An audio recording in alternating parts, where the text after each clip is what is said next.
Travis avait roulé jusqu'à la ferme de Sam Porter, s'attendant à entendre le bétail beugler comme d'habitude. Mais en ouvrant le portail grinçant, un silence déchirant s'abattit sur lui, un silence qui portait l'odeur du sang. Il comprit immédiatement. Quelque chose d'horrible venait de se produire. Dans le pâturage, une scène de carnage s'étalait à perte de vue. Toute la harde de Sam avait été mise en pièces. Pas dévorée, pas même chassée, non, déchiquetée. Et certainement pas par des loups ni par un ours, malgré les conclusions trop rapides du shérif Dillon Kane. Travis, lui, savait. Son chien, Hunter, un vieux berger allemand au dressage militaire impeccable, n'émit aucun grognement. Il renifla seulement, recula brusquement et éternua, perturbé par une odeur étrange, quelque chose de chimique, d'artificiel, de totalement hors du monde animal. C'est alors que Travis vit l'inimaginable, au bord de l'abreuvoir en acier, trois entailles profondes lacéraient le métal épais comme si une main monstrueuse, armée de griffes démesurées, l'avait fendu comme du papier. Aucun animal connu n'aurait été capable d'un tel acte. Et Travis comprit. Ce qui avait frappé ici n'était pas un simple prédateur. C'était une arme. Et elle rôdait maintenant dans ces bois. À 5 heures du matin, lorsque Travis ouvrit les yeux, l'horloge numérique affichait l'heure avec une précision impitoyable. Pas besoin d'alarme. Cet homme vivait au rythme d'une discipline ancrée dans les os.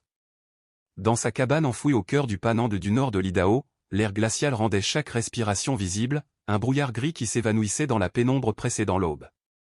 Il s'assit sur le bord de son lit de camp, ses longues jambes pendantes, ses muscles tendus par le froid et les souvenirs. Travis approchait de la cinquantaine. Il avait l'air d'un homme taillé dans la pierre des montagnes environnantes, grand, sec, robuste, avec un visage creusé par les intempéries et par des choses plus profondes encore. Ses cheveux courts, héritage de ses années chez les marines, étaient envahis de mèches argentées qui prenaient de l'ampleur chaque hiver. Il se pencha pour attraper ses bottes puis sa main hésita. Une légère secousse. Un tremblement discret mais traître, qui parcourut ses doigts et menaça de remonter tout son bras. Il ferma les yeux, respira lentement, la paume pressée contre les lacets rêches du cuir. Une pression douce poussa alors contre sa cuisse. Hunter était déjà là. Le chien n'était pas un animal de compagnie. Il ne se comportait jamais comme tel. Ce berger allemand de 9 ans, au pelage épais de gris et de blanc, n'avait connu que le service, l'entraînement, les missions, l'obéissance, le danger. Comme Travis. L'âge avait poudré son museau, mais ses yeux restaient aiguisés, intelligents, fixés sans détour sur son maître. Hunter ne geignait pas. Il ne demandait rien. Il se contentait de s'appuyer contre Travis, un poids solide, une présence ancrée dans le réel. C'était leur système. Leur discipline silencieuse. Hunter était le rappel tactile qui tirait Travis hors des cauchemars, hors du bruit des explosions et du sable brûlant d'autres continents. Il était ce nez froid contre sa peau lorsque le monde devenait trop silencieux, lorsque les fantômes du passé approchaient trop près. Hunter était la preuve vivante que le présent existait bel et bien. Travis posa sa main sur la tête massive du chien, sentit la chaleur sous le pelage rêche, et le tremblement se dissipa. « En poste, hein, mon vieux » murmura-t-il d'une voix rauque. Il finit de lasser ses bottes, remit de l'ordre dans son corps comme on remet de l'ordre dans un campement, puis enfila sa chemise de flanelle épaisse aux nuances de gris, de beige et de bleu marin. De son porte-manteau, il attrapa sa vieille veste en cuir, usée par les années et les intempéries. Hunter attendait déjà près de la porte, immobile, discipliné, la queue donnant un unique coup maîtrisé. Ils sortirent. L'air leur mordit aussitôt le visage. L'automne tardif du nord de l'Idaho n'avait rien de clément. Le ciel était une lourde masse violette, saturée de promesses de glace. Le duo entama leur ronde matinale, une boucle de plus de 3 kilomètres autour de la propriété, que Travis considérait comme sacrée. Hunter prenait la patrouille aussi au sérieux qu'à l'époque des opérations militaires. Rien ne lui échappait. À midi, la tempête annoncée frappa. Pas de neige, une pluie glacée, une mitraille d'aiguilles et de glace qui martelait les vitres et rendait la forêt aussi glissante qu'un miroir. Le monde rétrécit jusqu'au mur de la cabane. Le feu crépitait dans le poêle, et Hunter se coucha près des flammes, muet, vigilant. Le lendemain matin, la terre entière semblait figée dans de la résine. Une coque de glace avait emprisonné chaque branche, chaque pierre, chaque souffle du vent. Le silence était total. Oppressant. Et puis la sonnerie stridente du téléphone satellite déchira l'air. Travis se raidit. Personne n'appelait sur cette ligne, sauf en cas d'urgence absolue. Il décrocha. Hint. Travis. Oh, Dieu. Travis. La voix était méconnaissable, tremblante, déchirée. C'était Sam Porter, son seul voisin, un homme solide de 60 ans qui n'avait jamais semblé effrayé par quoi que ce soit. Sam dit calme-toi. Qu'est-ce qui se passe? Ils sont morts? Tout est mort? Les vaches, mon Dieu, les vaches. Reste à l'intérieur. Ne touche à rien. J'arrive. Travis raccrocha, prit son fusil, contrôla machinalement son chargeur. Hunter. Équipement. Le chien bondit sur ses pattes, alerté, conscient que quelque chose avait changé. Le trajet jusqu'à la ferme fut long, dangereux. La route forestière n'était qu'une plaque de glace. En arrivant, Travis comprit. Le silence régnait. Pas le moindre cri d'animal. Juste le goutte à goutte de la glace fondante. Sam était assis sur les marches du perron, voûté, son fusil posé en travers de ses genoux comme une extension inutile de lui-même. Travis posa une main sur son épaule, mais Sam se contenta de lever un doigt tremblant en direction des champs. Travis franchit le portail. Hunter, piste. Le chien se mit en mouvement. Et lorsque Travis atteignit le pâturage, il s'arrêta net. Les bêtes avaient été taillées en morceaux. Pas tuées. Pas mangées. Massacrées. La clôture avait été brisée comme un simple jouet. Un piquet d'une épaisseur de tronc d'arbre avait été arraché et brisé net. Le soldat reprit le dessus, analyse, pas émotion. Observer, comprendre, survivre. Ce n'était pas une meute. Les loups tuaient pour se nourrir, pas pour dévaster. Ce n'était pas un ours non plus, un ours attaque un animal, pas 12. Et jamais ainsi. Il s'agenouilla près d'une carcasse, étouffant son dégoût, et observa les traces. Mais ce fut Hunter qui lui donna le premier indice, le chien était nerveux, la fourrure hérissée, mais sans grognement. Seulement un comportement étrange, comme désorienté. Il reniflait puis se reculait pour secouer la tête, éternuer, comme si l'odeur agressait ses sens. « Qu'est-ce que tu sens, vieux ?» Hunter s'approcha d'une empreinte dans la boue gelée, renifla profondément, et bondit en arrière, éternuant violemment. Travis examina la trace. L'odeur ténue, presque masquée par le sang, était anormale. Pas musquée comme celle d'un prédateur. Plutôt métallique, amère. Une odeur d'ozone, de cuivre brûlé. Une odeur de laboratoire, pas de forêt. L'empreinte elle-même était immense, enfoncée profondément dans la terre durcie. Plus grande que sa propre botte. Mais ce qui fit monter un frisson glacial le long de sa colonne vertébrale fut l'objet renversé à quelques mètres, l'abreuvoir en acier galvanisé, lourd, épais, lacéré de 3 griffures profondes. 3 coups nets. 3 sillons entaillant le métal comme s'il n'était qu'une feuille de carton. Travis se redressa lentement. Il ne regarda pas les carcasses. Il ne regarda pas Sam, effondré. Il ne regarda même pas la forêt autour de lui. Son monde entier se concentra sur ces marques, ces 3 entailles impossibles. Son instinct hurla. Pas un instinct animal, un instinct de soldat ayant survécu à l'impensable. Il ne porta pas la main à son fusil. Il ne balaya pas la lisière des arbres du regard. À la place, sa main gantée se posa sur la nuque chaude et épaisse de Hunter. Il le ramena plus près de lui, un geste de protection pure. Et dans ce geste naquit sa certitude absolue. Ce qui avait fait cela n'était pas un animal. Ce n'était pas une créature née de la terre. C'était autre chose. Quelque chose conçu.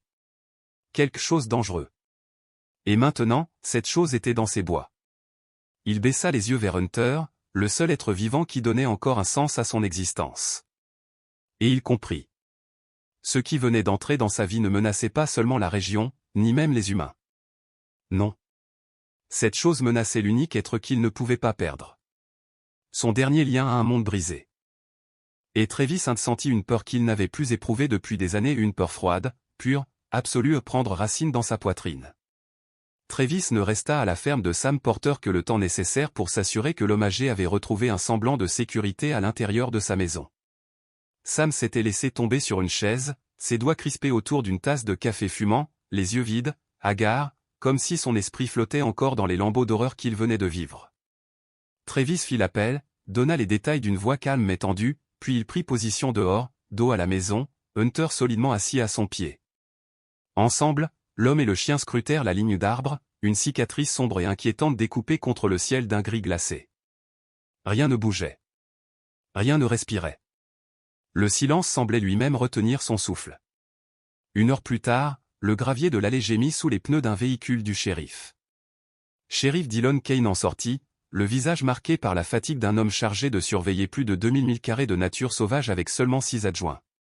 Sa chemise beige tendait sur sa carrure solide, et ses yeux paraissaient déjà lasses avant même qu'il ne parle. « Travis » dit-il en hochant la tête, le regard balayant le pâturage. Un long sifflement admiratif lui échappa ensuite, grave, incrédule. Sam n'exagérait pas. Non, répondit simplement Travis. Le shérif marcha le long du périmètre. Ses bottes s'enfonçaient dans la boue épaisse. Il inspecta le poteau de clôture brisé net, observa les carcasses éparpillées comme des pantins en lambeaux, puis secoua la tête. Nom de. Faut un sacré paquet de loups pour faire ça.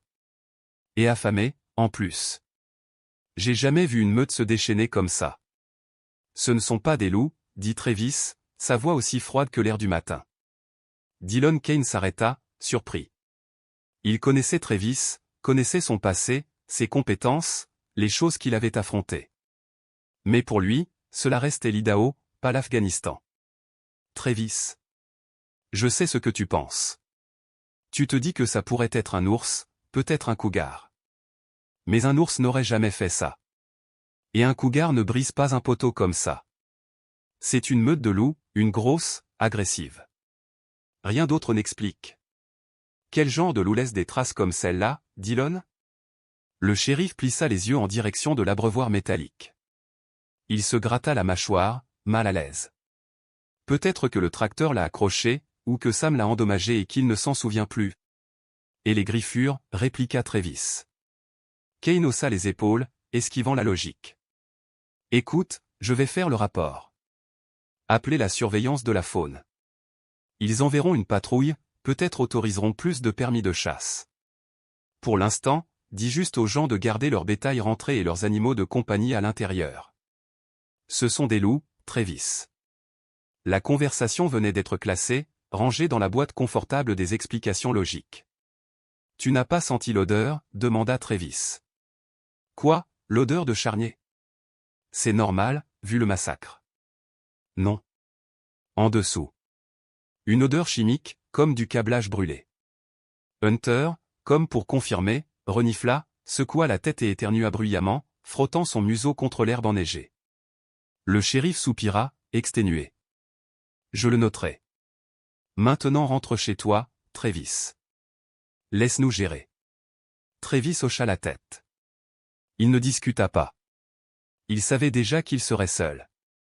Il appela Hunter, et le chien se mit à son pied avec une précision militaire. Ils regagnèrent le camion et prirent la route du retour dans un silence oppressant, mais ce mutisme extérieur n'était qu'un décor. À l'intérieur, l'esprit de Travis grondait, tourbillonnait. L'image des 3 profondes marques lacérant l'acier de l'abreuvoir était gravée en lui comme un avertissement.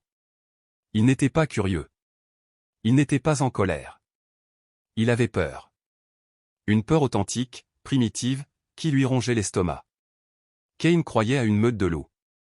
Mais les loups avaient des habitudes, des territoires, des comportements prévisibles. Cette chose, elle, n'en avait aucun. Il jeta un regard à Hunter. Le chien, assis sur le siège passager, scrutait la forêt défilant derrière la vitre, parfaitement alerte. Hunter était son ancre, la preuve vivante qu'il avait survécu à la guerre et trouvé un refuge. Mais aujourd'hui, ce refuge, son cabanon isolé, n'était plus qu'une boîte fragile. Les murs de bois, la porte massive en chêne, les fenêtres double vitrage, tout cela semblait dérisoire face à une créature capable de tordre de l'acier et de briser un poteau d'une seule frappe. Il comprit une chose simple et terrible, s'il restait immobile, s'il attendait, la créature finirait par venir. Elle sentirait la fumée du feu, l'odeur du chien, la sienne. Et elle approcherait. Cette peur, cependant, n'était pas pour lui. C'était la peur paralysante de perdre celui qu'il avait juré de protéger. Il ne laisserait pas cette menace venir à eux. C'était lui qui irait à sa rencontre. Dès qu'il entra dans la cabine, l'atmosphère changea. Ce lieu autrefois paisible se métamorphosa en base d'opérations avancées. Travis ne voyait plus une forêt à explorer, mais un périmètre à sécuriser. Il ne s'agissait pas de chasse. La chasse, c'était pour la nourriture ou le sport. Non, ce qu'il se préparait à faire était un « defensive patrol », une stratégie apprise dans les marines avancée vers l'ennemi avant que celui-ci n'atteigne votre ligne. Il étala son équipement sur le lit avec une précision méticuleuse.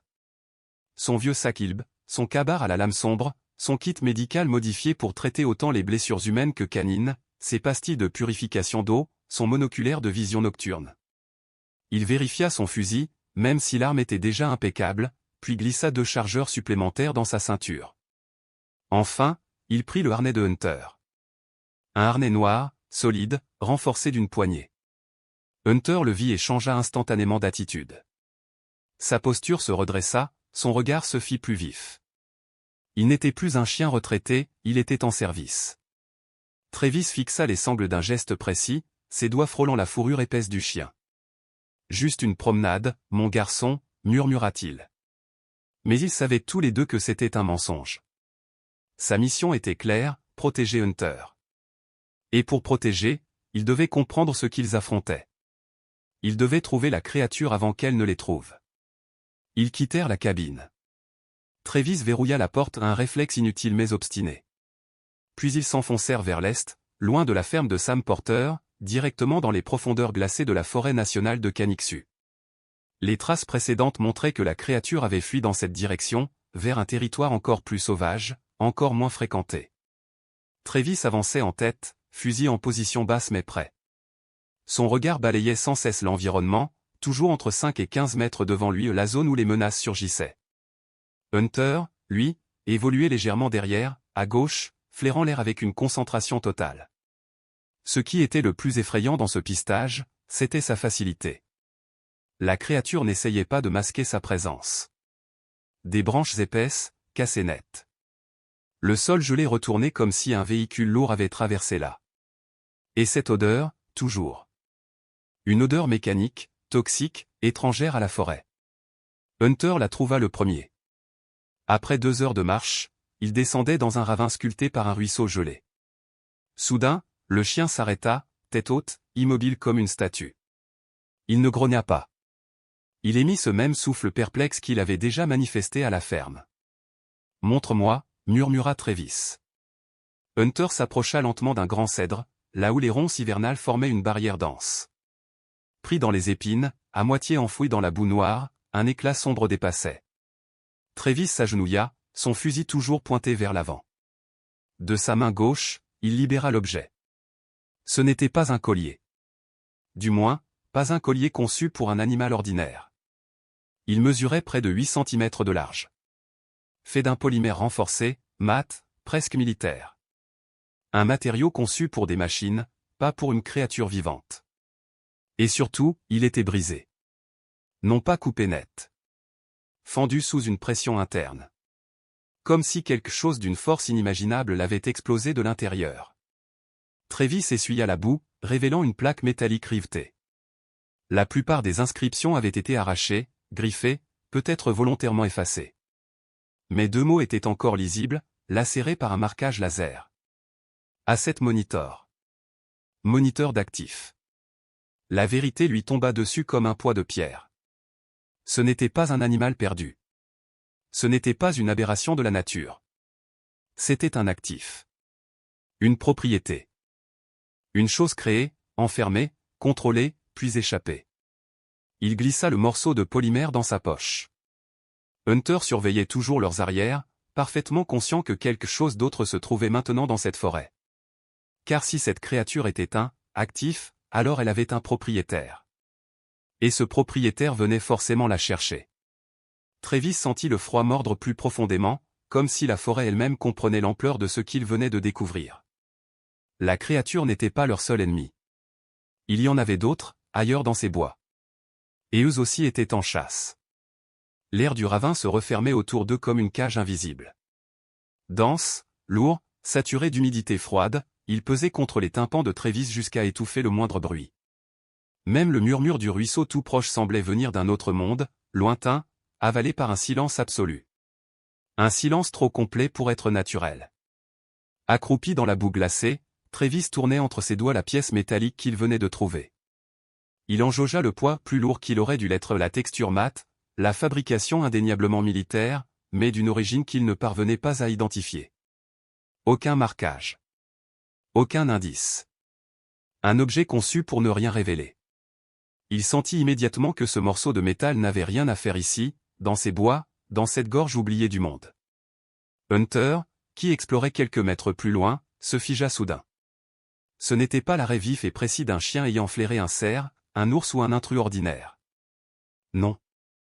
Son corps entier se verrouilla comme une corde trop tendue. Chaque poil le long de son échine se hérissa. Sa tête plongea vers le sol, oreilles écrasées contre son crâne, et un grondement s'éleva de sa poitrine, un son profond, ancien, presque vibratoire, que Travis n'avait jamais entendu émaner de lui. Ce n'était pas un avertissement. C'était un refus. Celui d'un être vivant confronté à quelque chose qui n'aurait jamais dû exister. Hunter? Qu'est-ce qui? Il n'eut pas le temps de finir. Le chien bondit vers lui, non pas pour l'attaquer, mais pour le sauver. Il agrippa la manche du blouson en cuir de Travis avec une force désespérée, tirant, secouant, le forçant à perdre l'équilibre.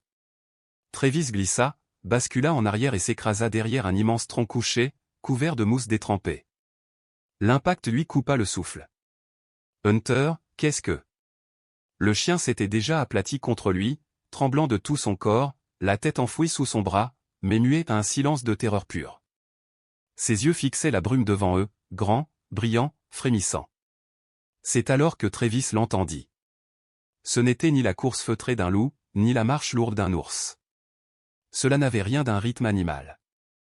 C'était une cadence mécanique, lente, implacable, un tude massif, suivi d'un souffle pressurisé, un bruit de piston SHHH, clac, tude, SHHH, clac, et sous cela, le crissement monstrueux de griffes titanesques cherchant prise sur la roche. Son sang se glaça. Travis souleva lentement la tête, cherchant un interstice entre les branches pour apercevoir l'origine de ces sons. Son fusil était déjà dans ses mains, cran de sûreté ôté. Mais une certitude froide s'insinua en lui, cette arme ne servirait à rien. La brume se déchira un instant, balayée par un souffle venu d'en haut. Et Travis le vit. De l'autre côté du ravin, se dressait une silhouette gigantesque, une masse sombre, déformée, impossible. Ce n'était pas un animal. Non. Un animal, quel qu'il soit, appartient au monde naturel. Celui-ci en était une violation totale, une insulte à l'ordre vivant. La créature culminait à près de 3 mètres au garrot. Un corps énorme, noueux de muscles anormaux, recouvert non pas de fourrure mais d'une peau noire, luisante, semblable à du cuir huilé et tiré sur des angles brisés. Ses épaules, trop hautes, se voûtaient au-dessus d'un cou épais et monstrueux. Ses pattes étaient articulées à l'envers, à mi-chemin entre le reptile et le chien, avançant avec une démarche saccadée, presque militaire. Ses griffes n'étaient pas des serres courbes, mais des pointes épaisses, noires, droites comme des pointes de chemin de fer, plantées dans la terre à chaque pas. Il ne voyait pas ses yeux. Seulement une tête allongée, blindée, qui se mouvait lentement, reniflant l'air, émettant à intervalles réguliers ce claquement chuintant. Une tête construite, plus que née. Alors la vérité frappa Travis comme un coup de froid dans la poitrine. ER07. Sujet d'essai. Elle, Atou. Le nom de code murmuré dans les rapports. Une rumeur devenue matière et cauchemar, marchant maintenant dans ses bois. Hunter grelottait contre lui, chaque muscle tendu comme prêt à éclater sous la panique. Travis posa une main sur son dos, tentant de sentir autre chose que la terreur qui irradiait en vagues. Un éclair de mouvement jaillit soudain à droite. Une biche, affolée par la présence de la créature, traversa les arbres en un bond paniqué et sauta dans le ravin. La réaction des ER07 fut instantanée et impossible. Il ne poursuivit pas. Il intercepta. La masse noire traversa les 10 mètres qui les séparaient en 2 foulées seulement. Pas un rugissement. Pas un cri. Juste l'impact lourd, obscène, du choc, puis le craquement net de la colonne vertébrale de la biche qui se brisait comme une brindille. Elle s'effondra sans un son, la vie éteinte, consommée avant d'avoir compris. La créature ne manifesta aucune rage, aucune sauvagerie instinctive. Seulement une précision glaciale. Une efficacité programmée. Travis retira lentement son sac, essayant d'abaisser sa silhouette, de fusionner avec le bois pour devenir une ombre informe. Son cœur cognait tellement fort qu'il craignait que la bête puisse l'entendre. ER07 cessa soudain de se nourrir. Immobile. Totalement. Puis sa tête se leva. Très lentement. Trop lentement. Le claquement devint un rythme mesuré, presque méthodique. Le vent avait tourné. La brise, qui un instant plus tôt avait dispersé la brume, soufflait maintenant depuis leur abri, droit sur la créature. Elle les avait sentis. Travis sentit la glace envahir ses veines tandis que l'atrocité se tournait vers eux. Lentement, inexorablement. Elle abaissa la tête, renifla l'air saturé d'ozone chimique et du sang encore chaud de la biche. Puis elle fixa le tronc derrière lequel il se cachait sans yeux visibles, mais avec une exactitude terrifiante. Elle savait. Le doigt de Travis se resserra sur la détente. Il connaissait chaque millimètre de la course du mécanisme. Il savait aussi que tirer serait inutile ou pire, suicidaire. Ces balles de chasse feraient tout juste rebondir sur cette armure de cuir et d'acier vivant. Il pensa à Hunter. À la promesse muette qu'il lui avait faite depuis le premier jour, toujours le protéger. Presque imperceptiblement, Travis glissa son corps davantage devant celui du chien, se préparant à encaisser ce qui allait suivre. La créature avança d'un pas. Le sol vibra. Hunter émit un aboiement bref, étranglé, plein d'une défiance brute, un cri qui n'avait rien d'une menace, mais tout d'un refus d'abandonner.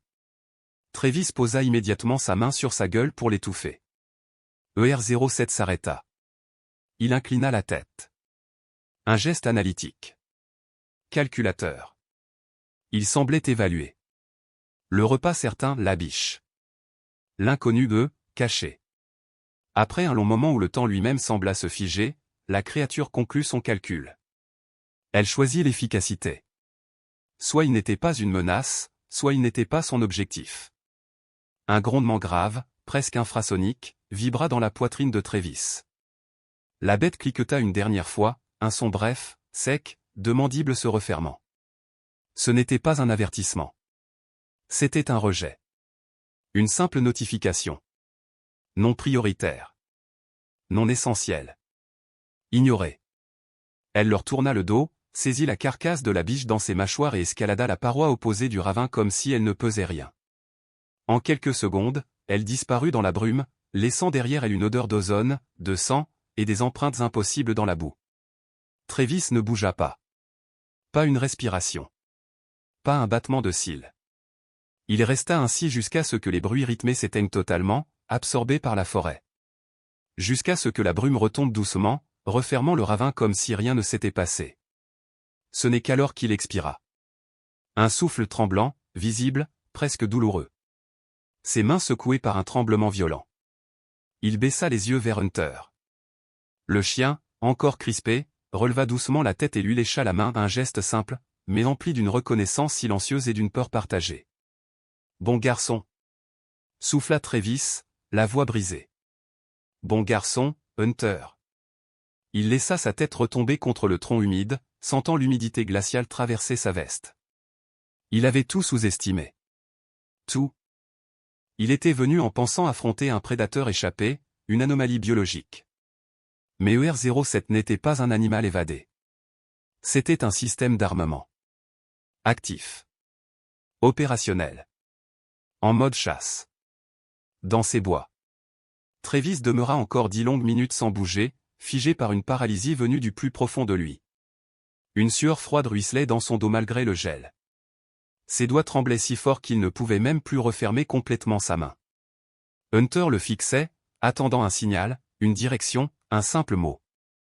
Dans ses yeux, Travis lisait la peur, oui, mais aussi une confiance totale, une loyauté qui le transperça d'une douleur plus vive que n'importe quelle blessure. Il inspira, une bouffée d'air sec qui rapa sa gorge. « D'accord. » murmura-t-il. « D'accord, on bouge. Lentement.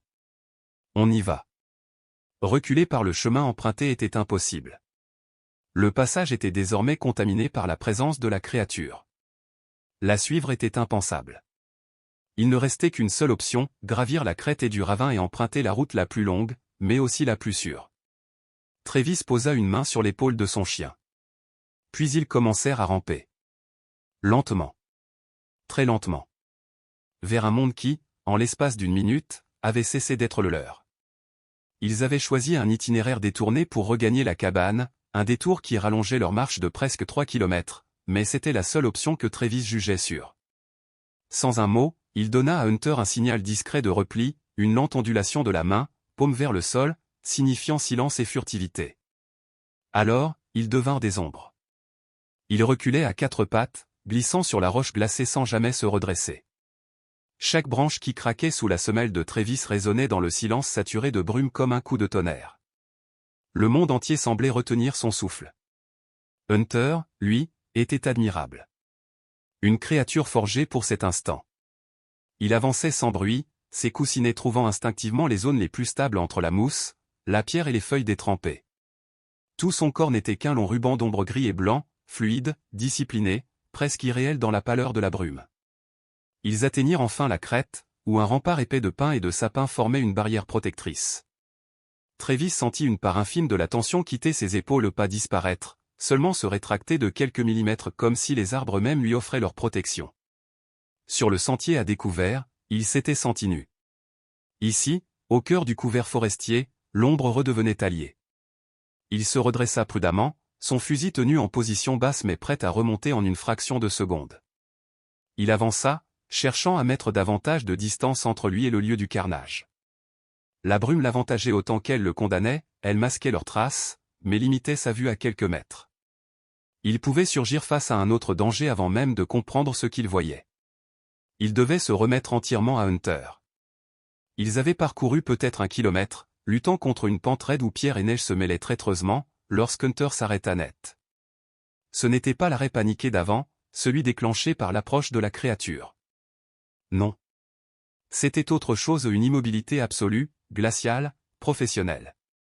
Le chien s'était figé au milieu d'un pas, sa patte avant suspendue dans l'air.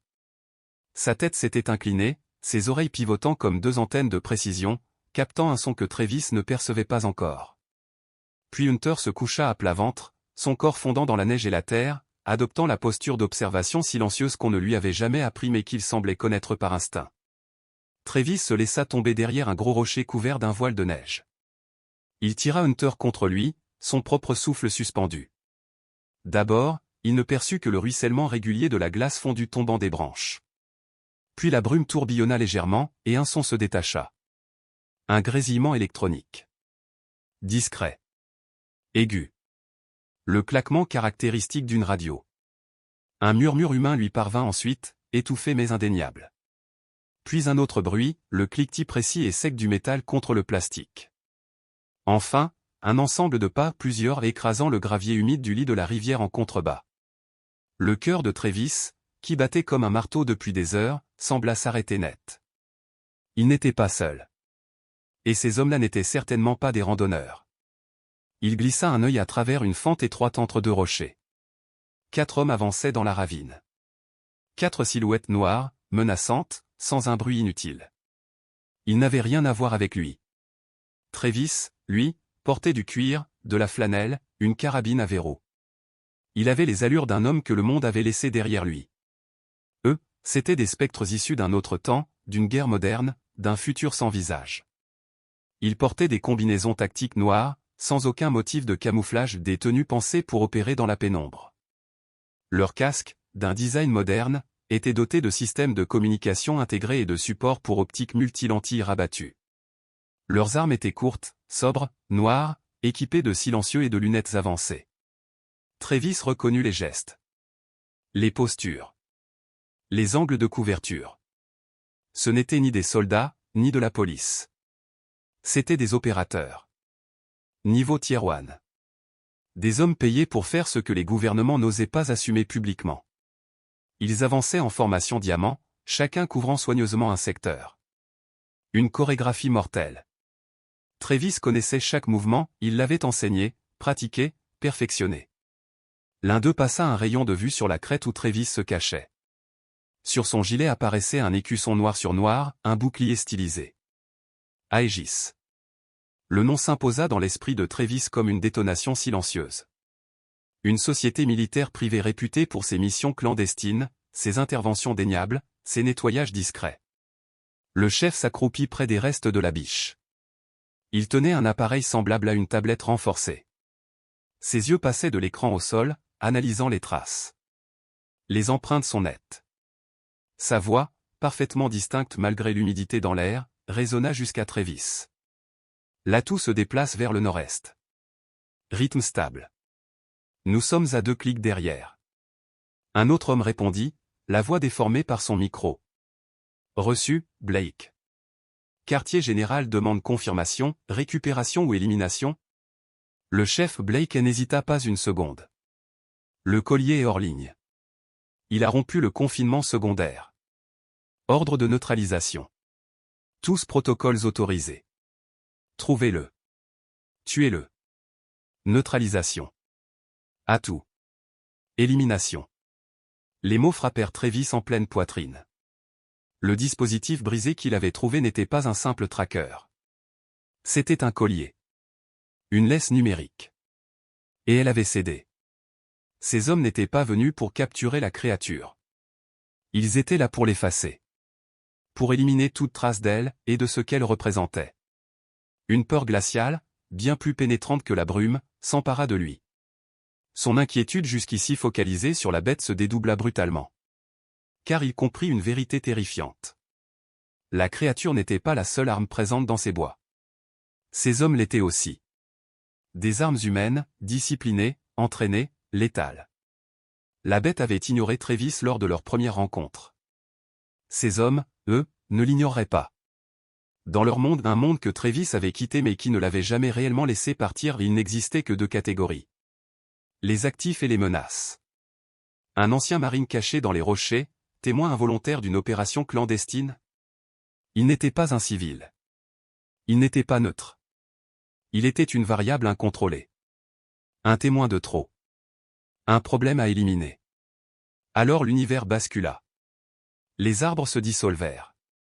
La brume disparut. Le sol sous ses genoux se changea en poussière brûlante. Il n'était plus en Idaho. Il était de retour à Ramadi. La chaleur. L'odeur de cordite. Le bourdonnement parasite dans son oreillette. Il n'était plus Travis, l'homme des montagnes. Il redevenait le sergent Hunt, tapi derrière un muret de pierre, attendant que l'escouade insurgée traverse la rue. Sauf que cette fois, les hommes qui l'observaient n'étaient plus l'ennemi. C'était sa propre équipe. Et lui? Lui, il était l'intrus. La menace. La silhouette à abattre. Son esprit hurla. Sa respiration s'emballa, s'étrangla. Le monde se rétrécit en un tunnel sans air. Un museau humide se pressa contre sa joue. Travis sursauta, sa main bondissant instinctivement vers son couteau avant qu'il ne réalise. Hunter. Le chien s'était glissé jusqu'à lui, le corps plaqué contre ses côtes, ressentant avant lui-même l'approche de la crise. Il ne regardait pas la ravine. Il ne surveillait pas les hommes. Il fixait Travis, ses yeux bruns grands ouverts, emplis non de peur, mais d'une inquiétude tendre. Il émit un gémissement doux et lécha la sueur froide qui perlait sur le visage de Travis. Ce simple contact, chaud, vivant, solide, brisa le cauchemar. Le goût métallique de la poussière disparut. L'air brûlant de Ramadi s'évapora.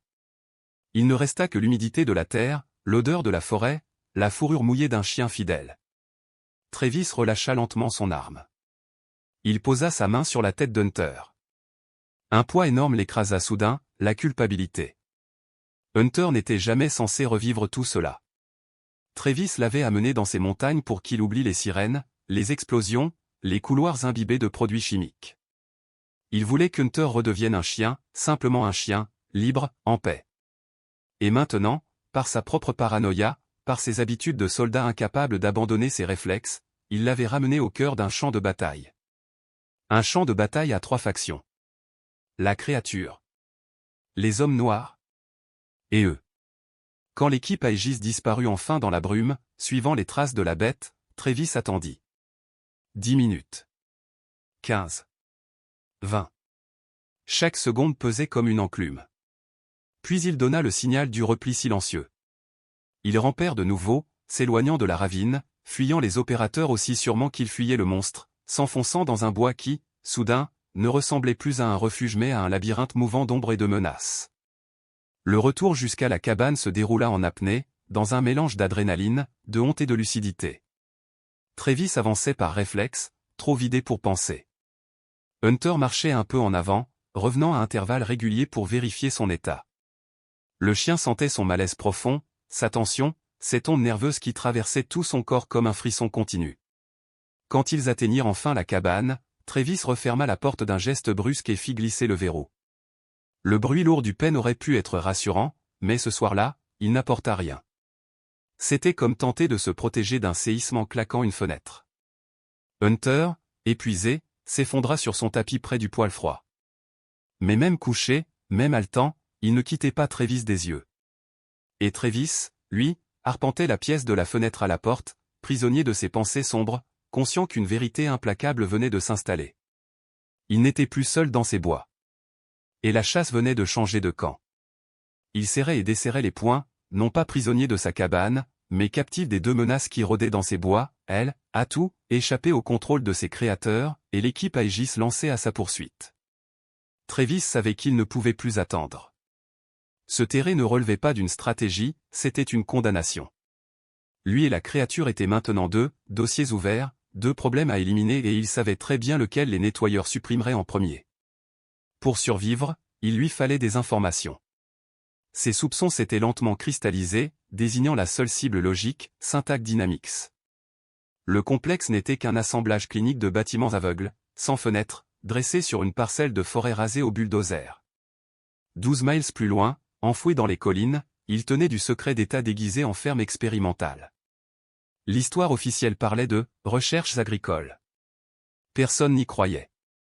Les clôtures étaient trop hautes, les projecteurs trop brillants, la sécurité trop pesante. Maintenant, Travis comprenait pourquoi. Un prototype biologique hautement technologique, un commando de niveau tier 1 chassant quelque chose dans ces montagnes, tout cela pointait vers ce site. Il ne s'en approcherait pas à l'aveugle. Il ferait ce qu'on lui avait appris à faire, installer un poste d'observation, froid, patient, invisible.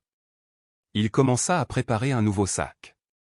Chaque mouvement était précis, automatique, sculpté par des années d'entraînement militaire. Couverture thermique. Lunettes d'observation. Jumelles. Petit carnet et 3 stylos, toujours 3 pour ne jamais risquer de manquer d'encre. Oh. Barres énergétiques compactes. Il vérifia son fusil, sachant que ce n'était pas une mission de combat, il n'allait pas tirer, il allait voir. Quand il posa le rucksack près de la porte, Hunter se leva aussitôt.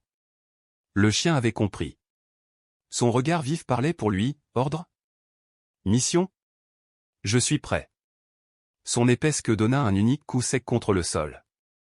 Travis s'agenouilla, passa les mains dans le pelage dense du malamute. Pas cette fois, mon grand. Les oreilles du chien s'affaissèrent, sa tête s'inclina dans une incompréhension douloureuse. Tu restes ici, dit-il d'une voix rauque. Tu es en sécurité ici. Je ne veux pas te mettre en danger.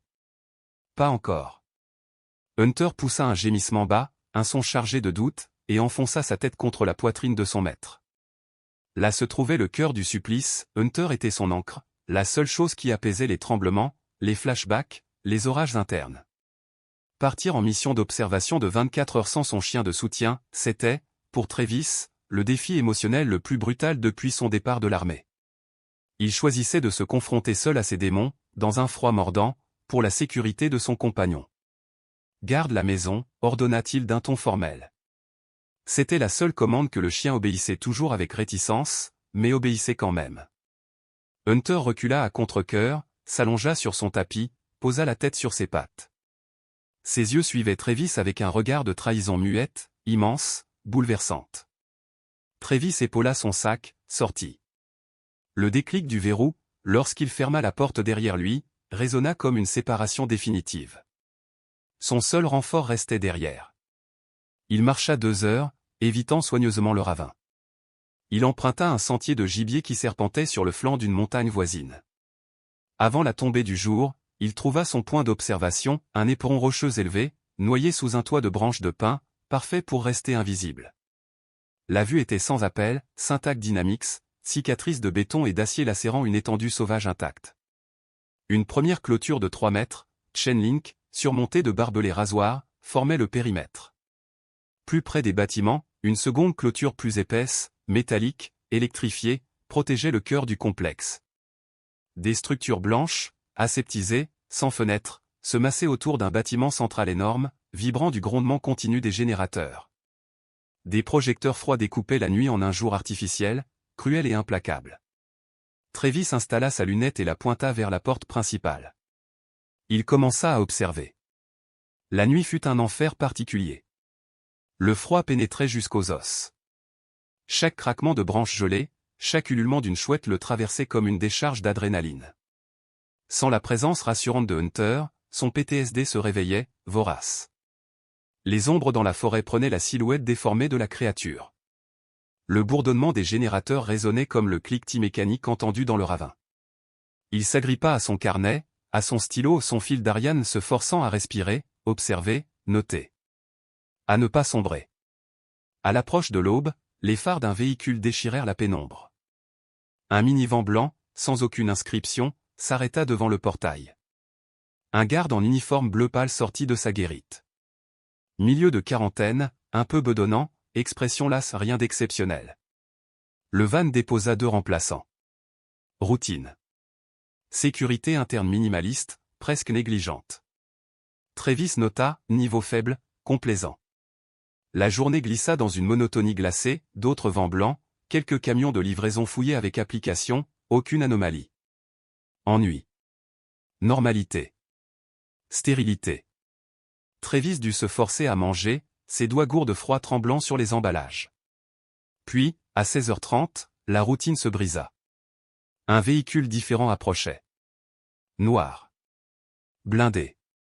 Le genre qu'on voit dans les zones de guerre. Sans plaque, sans marquage. Il ne se contentait pas d'entrer, il imposait sa présence. Les gardes bleus sortirent, nerveux, brandissant des clipboards d'une main maladroite. 2 hommes descendirent du camion. L'équipe Aegis.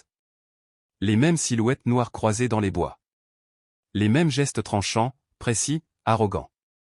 Même à distance, leur assurance prédatrice éclipsait la faiblesse des gardes en bleu. Travis ajusta la lunette, zooma. Le meneur Blake, il en était presque sûr, ne signait rien.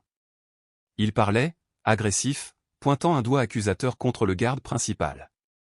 Le second garde, jeune, cheveux roux, tic nerveux à la paupière, manipulait avec maladresse un badge électronique pour ouvrir la barrière intérieure. L'un des opérateurs Aegis, un colosse taillé comme un réfrigérateur blindé, aboya quelque chose. Le jeune garde, paniqué, lâcha le badge. Il se pencha pour le ramasser. En se redressant, il reçut un coup. Un coup délibéré, brutal, à 2 mains. Pas une blague. Pas une provocation. Une humiliation pure. Projeté contre la clôture métallique, il s'écroula, ses clipboards et badges jonchant le sol. Les Aegis éclatèrent d'un rire sec, glacial, presque inhumain. Sans attendre, la barrière s'ouvrit. Ils entrèrent, laissant derrière eux le jeune garde rouge de honte, tremblant, furieux, profondément meurtri. Travis zooma encore, fixant le visage du garde. Sur son uniforme, il lut le nom, D. Davis. Il observa la mâchoire serrée, les yeux brillants de rage. Davis ramassa ses affaires d'un geste dur, puis, croyant être seul, frappa du poing la paroi de la guérite avec une violence désespérée. Travis expira lentement. Le froid. La fatigue. Les 24 heures de tension mentale. Tout s'effaça. Ce qu'il voyait devant lui n'était pas une simple altercation, c'était une faille. Une fissure. Une porte entr'ouverte. Les Aegis étaient arrogants. Imprudentes. Convaincus que personne ne pouvait les atteindre. Et en humiliant cet homme, il venait de créer un ennemi intérieur. Travis connaissait ce regard. Le regard d'un homme qu'on vient de pousser au bout de lui-même. Le regard de quelqu'un qui n'a plus rien à perdre, et qui rêve d'une occasion de rendre les coups. Il tenait son point d'entrée. Il tenait sa cible. Il tenait son levier. Travis rangea sa lunette. Sa décision était prise. Le retour vers son camion fut un supplice. 2 heures dans l'obscurité, les muscles lourds d'épuisement, les nerfs à vif. Sans Hunter pour l'ancrer, son esprit devenait tranchant, instable, chaque ombre semblant vibrer d'une menace fantôme, chaque souffle de vent portant l'écho du cliquetis mécanique de la créature. Il avançait par pure volonté, têtu, farouche. Lorsqu'il atteignit enfin son véhicule caché dans un fourré, il s'accorda une minute. Une seule. Pour reprendre son souffle, pour retrouver un semblant de centre dans ce chaos glaçant. Il avait une mission. Un nom. Un allié potentiel. Un plan à bâtir. Et pour la première fois depuis longtemps, une lueur ténue, mais réelle, d'espoir froid et tranchant brillait dans le regard de Trevisan. Il s'assit derrière le volant, le moteur coupé, et avala 2 antalgiques à sec. Une fatigue écrasante pesait sur chaque fibre de son corps. Il voulait simplement rentrer chez lui, retrouver la chaleur rassurante de son chien, sentir son museau contre sa main. Mais il ne le pouvait pas. Pas encore. Pas tant que Davis, le maillon le plus fragile de toute cette opération, menaçait de rompre. Il démarra et roula jusqu'à un renfoncement discret sur la route principale du comté, à quelques miles de l'entrée de Saint-Ac. Là, il coupa phare et moteur. Le froid envahit aussitôt l'habitacle, mais il ne ralluma pas le chauffage. Il devait rester lucide, éveillé, prêt. Vers 20 heures passées, il aperçut enfin une paire de phares. Une petite berline vieillissante, au moteur fatigué, passa devant lui. Travis la reconnut immédiatement, il l'avait noté dans son carnet, véhicule de Davis. Il lui laissa 2 miles d'avance, puis se glissa à sa suite, phares éteints, guidés seulement par le halo blafard de ses feux arrière. Ils quittèrent les collines, s'éloignèrent du complexe, et descendirent vers Clark's Fork, une petite ville fatiguée comme une vieille cicatrice oubliée. Davis finit par se garer devant un établissement au nom délavé, The Spur and Post. Un bâtiment bas, sans fenêtre, éclairé par une enseigne au néon qui clignotait faiblement, bière et poule. Le genre d'endroit où l'on venait disparaître, où les hommes buvaient pour ne plus penser. Travis se gara de l'autre côté de la route, à l'abri dans l'ombre d'une station-service fermée. Il observa Davis entrer. Il attendit. Il fallait que l'homme s'installe, qu'il s'énerve, qu'il boive au moins 2 verres pour délier sa langue. Après 15 minutes, Travis sortit enfin de son camion. Il releva le col de sa veste en cuir contre le vent mordant et poussa la porte du bar. À l'intérieur, la lumière était basse, l'air saturé de l'odeur mêlée de bière éventée, de désinfectant et de friture. Une chanson country murmurait dans un coin depuis un jukebox numérique. 3 hommes, tassés au bout du bar, ignoraient le monde. Et là, voûté au comptoir, se tenait Davis. Il portait encore sa veste bleu pâle de la sécurité Saint-Ac, un écusson bon marché cousu sur l'épaule. Ses cheveux blonds roux se clairsemaient, et son dos arrondi trahissait des années de défaite silencieuse. Devant lui, un verre de whisky à moitié vide. Travis s'assit 2 sièges plus loin, fit un signe discret à la barmaid, une femme aux traits tirés par trop de nuits longues, et commanda une bière pression. Il ne regarda pas Davis. Il laissa simplement le silence envelopper la pièce, la tension se condenser. Il sentait la colère de l'homme, une colère amère, impuissante, bouillonner sous la surface. Davis termina son verre et en commanda un autre. « Je reconnais ce regard », murmura Travis sans lever les yeux. Davis se figea. Son corps se tendit comme une corde prête à casser. « Quel regard » répondit-il, méfiant, sur la défensive. Celui d'un homme qu'un contractuel a plaqué contre une clôture en pensant qu'il pouvait marcher sur lui. Le visage de Davis pâlit instantanément. Il tourna sur son tabouret. « Qui êtes-vous ? Vous me suivez ? Vous êtes l'un d'eux ? » Tranquille, dit Travis en levant une main apaisante. « Je suis juste un type qui boit une bière. J'ai tout vu depuis la crête. J'étais en train de chasser. » Davis ricana nerveusement, mais la peur demeurait bien visible. Travis décida d'aller droit au but. « J'ai servi. Marine.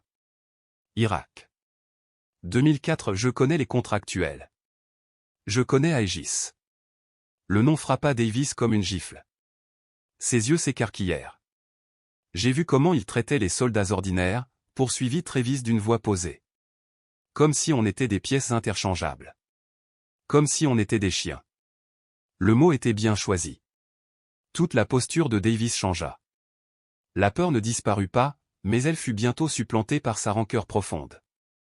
Des chiens, cracha Davis en avalant une longue gorgée de whisky.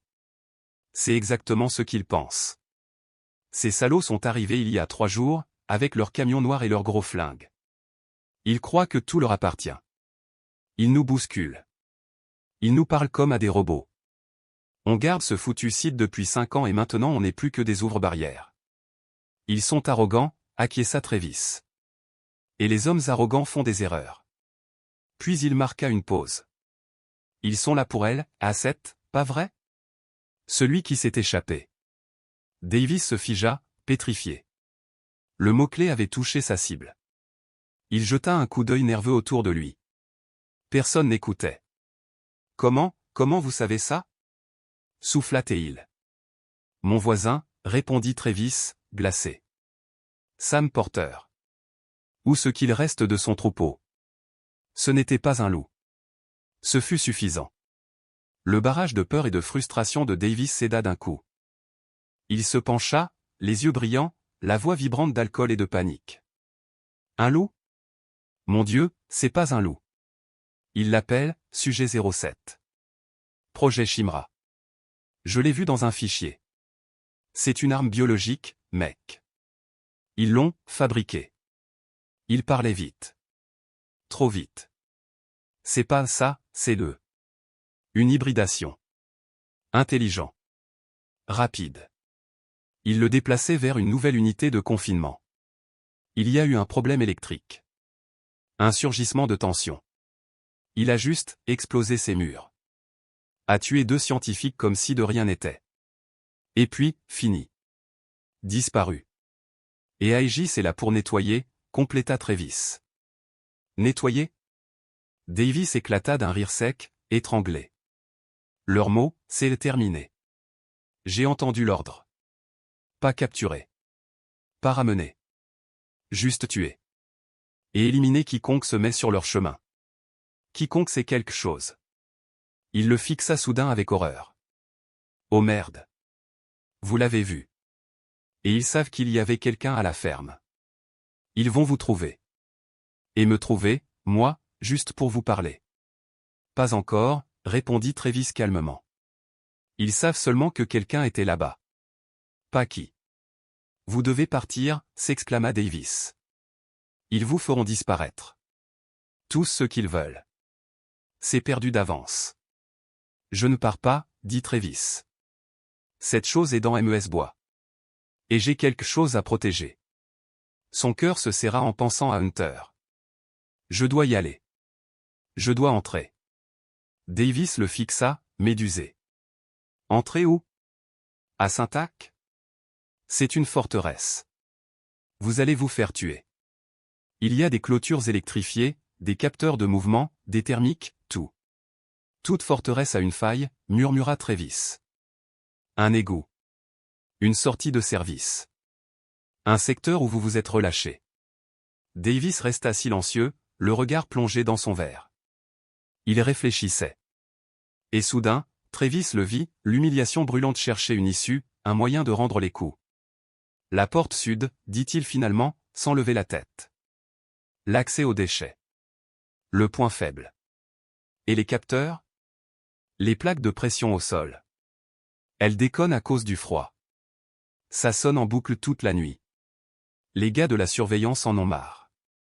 La moitié du temps, ils coupent l'alarme pour tout le secteur. Il releva enfin les yeux. Si vous entrez par là, vous avez peut-être une chance. Une petite. Mais s'ils vous trouvent. Ils ne me trouveront pas, dit Travis en se levant. Il posa un billet de $20 sur le comptoir, de quoi couvrir sa bière et celle de Davis. Trouve-toi un autre boulot. Loin d'ici. Puis il sortit dans la nuit glaciale. La mission était accomplie. Il avait ce qu'il était venu chercher, la clé. Sur la route du retour, son esprit était d'une clarté tranchante. La fatigue s'était évaporée, remplacée par cette concentration glacée qu'il n'avait connue que dans les opérations les plus sombres de sa carrière. Quand il se gara devant sa cabane, les phares illuminèrent la porte d'entrée.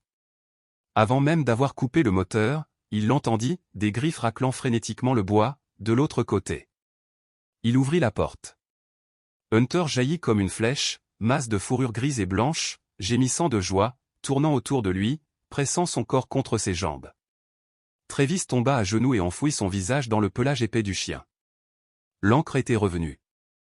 L'absence, la peur, la tension des dernières 24 heures fondirent en un seul instant. « Je suis là, mon garçon » murmura-t-il. Je suis là. Et je sais ce qu'on doit faire. Il l'avait laissé derrière lui pour le protéger. Mais maintenant, il savait qu'il devrait l'emmener au cœur de l'endroit le plus dangereux au monde, pour mettre fin à tout cela. Il était 3 heures du matin, l'heure la plus morte, la plus noire, la plus glaciale. Travis se tenait au bord des bois, face à la porte sud du complexe Syntac. Les projecteurs à haute intensité baignaient la neige d'une lumière dure et stérile. À côté de lui, Hunter attendait, immobile, harnaché, prêt. Après l'horreur de la surveillance en solitaire, Travis savait qu'il ne pouvait pas accomplir cette dernière étape sans lui. Hunter n'était pas seulement ses yeux, son flair. Il était son équilibre, sa raison, sa force. « D'accord, mon garçon », murmura-t-il, sa voix se perdant en un nuage de vapeur. « C'est le moment. Protège mes arrières. » Ils sortirent de l'ombre des arbres, glissant comme une silhouette unique, silencieuse. Ils traversèrent la zone exposée, baignée dans la lumière blanche, jusqu'au pied de la clôture métallique. Travis posa son sac au sol. L'infiltration commençait. Le froid mordait l'air comme une créature vivante lorsque Travis retira du sac la paire de puissantes pinces coupantes, isolées pour supporter les températures extrêmes. Le métal gelé du cadenas gémit sous la pression, puis céda dans un claquement étouffé, presque honteux, comme si même l'acier comprenait qu'il n'aurait jamais dû être forcé en pleine nuit. Il repoussa le portail juste assez pour que lui et Hunter puissent se glisser à l'intérieur. Ils venaient de pénétrer dans la zone morte, cet espace de 50 mètres de boue gelée et de gravier que Davis avait décrit d'une voix basse et nerveuse. Entre la clôture extérieure et la façade aveugle du bâtiment de traitement des déchets, il n'y avait rien, rien sinon la menace invisible que Travis redoutait plus que les armes ou les hommes, un champ de mine déguisé en routine de sécurité. Il posa une main ferme mais douce sur la tête du chien. « Hâte. Sic. » Il avait murmuré l'ordre comme une prière. C'était un mot ancien, issu d'une autre vie, d'une autre guerre. Avant d'être redressé pour le pistage ou les patrouilles, Hunter avait été formé pour le OD, la neutralisation d'engins explosifs.